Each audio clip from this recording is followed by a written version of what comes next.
One day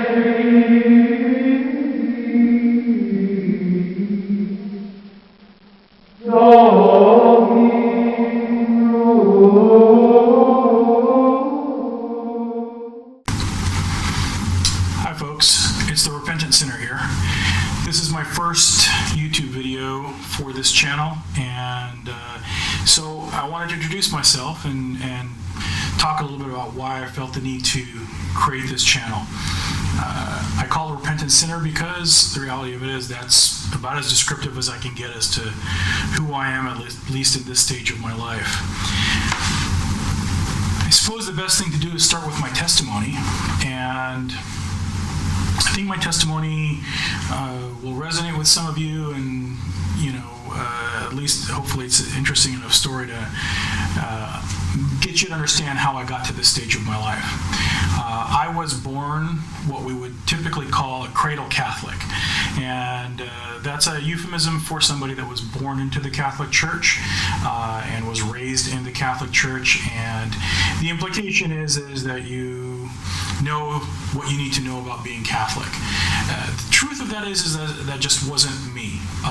While I was born into the Catholic Church, and my family heritage has a very long connection to the Catholic Church dating back literally hundreds of years, my actual family unit was not very Catholic. And so we would go to church on Christmas and Easter, and that was probably it. I got my sacraments because that's what I was supposed to do, but my parents weren't heavily invested in a Christian lifestyle. And it's not a dig on them. They had enough going on being immigrants coming to this country and starting a family and whatnot, but being Catholic, being Christian wasn't at the forefront of who they were in terms of their identity. And so it wasn't in the forefront of who I was in terms of my identity growing up. I grew up in the Seattle area, which was a very nice place to grow up, but it is largely a secular community. And because of that, I embraced secular values. For most of my life, I was, I guess, I'm not sure atheist might be a strong word, but God wasn't a part of, or really a strong part of who I was in terms of my identity. My relationship to God was almost non-existent. Now I know at this stage of my life, God was there the entire time, but certainly growing up, I didn't know that God was around, and didn't care much for it. And I lived that way for most of my life. When I was at 18, 19, I could start making decisions for myself. I pretty much, any hope of me being a Christian or living a Christian lifestyle was pretty well abandoned. For me, my priorities were women and alcohol, and that was how I lived most of my life. I'm the repentant sinner. I don't mean to imply that I was really a bad guy in terms of I didn't hurt or kill anybody or commit crimes, but I certainly wasn't living my life in a way that is the way that God intended. And because of that, I absolutely repent and regret a good fair portion of my youth. And so I think a lot of people have that experience of getting to be about 18, 19 and then just saying, I'm done. The church means very little to me, and so I'm going to go off and see what the world can offer. And that was certainly my experience.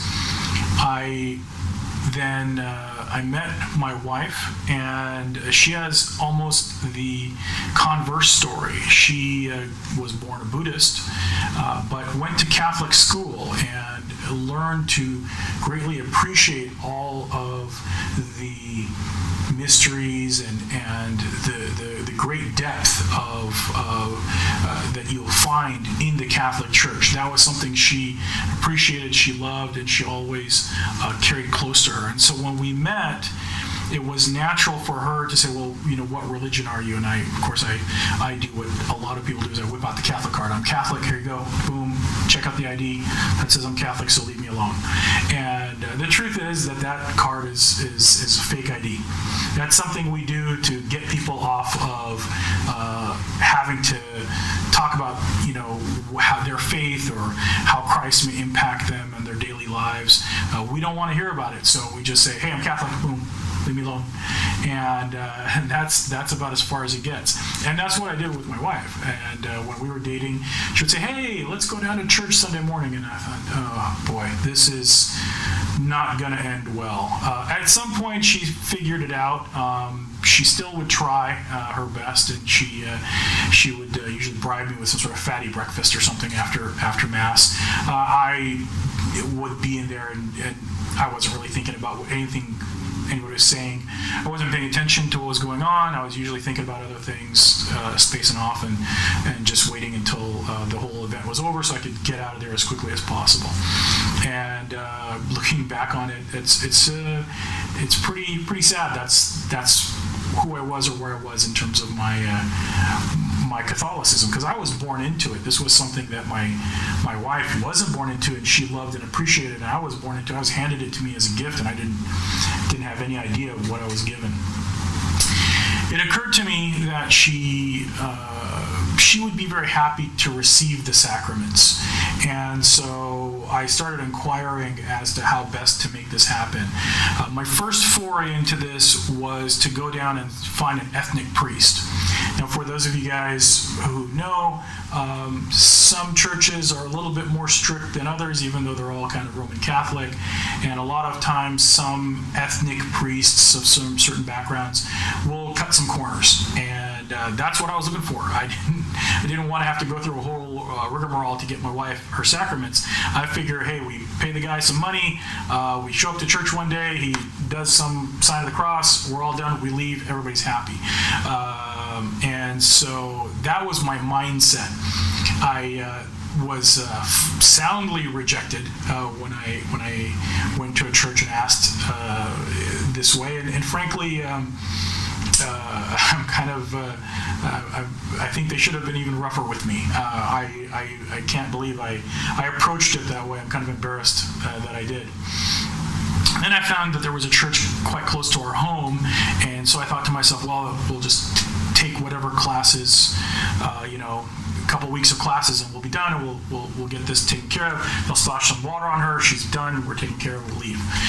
So I walk into the church, and it's Sunday Mass, and the father is lining up to process down the center aisle there and start the Mass. And I walk right up to the guy with zero respect, and I tug on his robes, and I say, hey, man, how do we do this? My wife needs to get baptized. Let's make this happen. Let's just do this.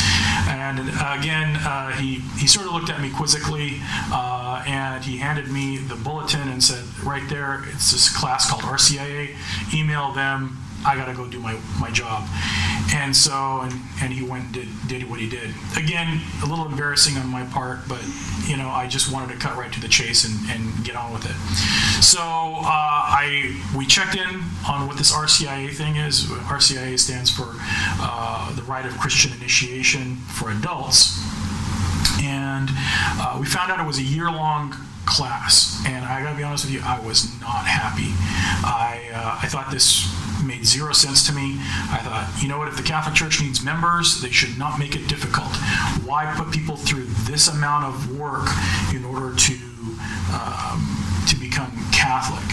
And so my wife had decided she wanted to do this, and so I thought to myself, well, okay, I'll take a couple hours a day, once a week, and go there with her. I wasn't happy about it. I really, the whole idea of it really set me in a bad mood. So we started coming to the RCIA classes, and when we were there, they would talk about they started slowly and discussed, your relationship to God and your thoughts and what the Catholic Church teaches on this stuff. And it was quite intriguing, actually. It was very interesting. I found myself going home after the class. The class was for my wife, but I was sitting there going home, getting on the internet and reading about this or that subject.